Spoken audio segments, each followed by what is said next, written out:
Hello বন্ধুরা, আবারও চলে এসেছি আজকে একটা নতুন ভিডিও নিয়ে। তো আজকে তোমাদের দেখাবো চিকেন রান্না করে। তো তোমরা ভিডিওটা দেখতে থাকো।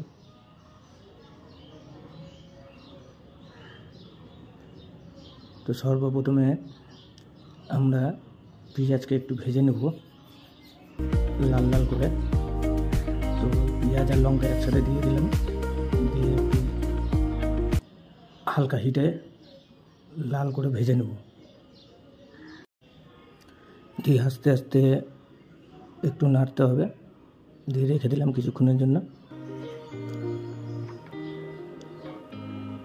তারপরে আস্তে আস্তে মোটামুটি লাল কালারের যখন হয়ে যাবে, হালকা বাদামি কালারে, তারপরে মশলা সব অ্যাড করে দিলাম।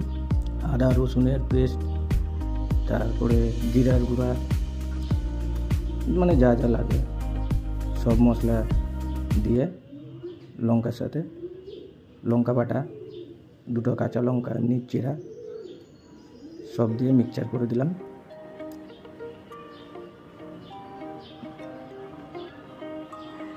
কষানোর জন্য এবার হালকা হালকা করে কষবে, হালকা হালকা করে কষছে।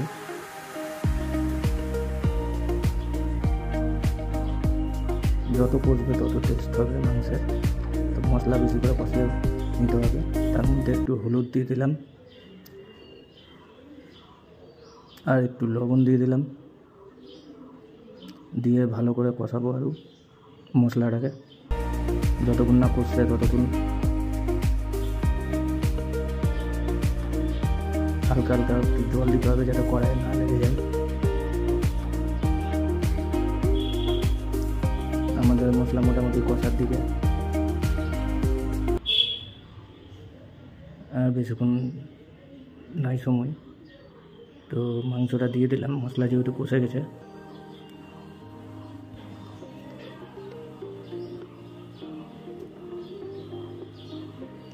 দিয়ে এবার মাংসটাকে ভালো করে মশলার সাথে মাখিয়ে নিতে হবে। একটু নাড়িয়ে চাড়িয়ে দিয়ে রেখে দিলাম মাংসটা কষার জন্য। তারপরে আস্তে আস্তে আলু ভেজে রেখেছিলাম, সেই আলুগুলো দিয়ে দিলাম। কষানো হয়ে গেছে মাংস, আলুগুলো যাতে সিদ্ধ হয় তার জন্য দিলাম।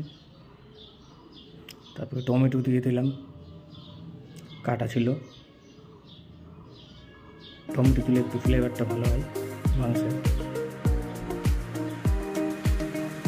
মোটামুটি মাংস আমাদের কষে গেছে, দিয়ে একটু জল দিয়ে দিলাম, দিয়ে মাংস একটু নেড়ে চেড়ে ভালো করে রেখে দিলাম। আবার প্রায় মাংস আমাদের হওয়ার দিকে, প্রায় হয়ে গেছে। এই যে ফুটছে, একটু ঝোল জন্য জল দিয়েছিল,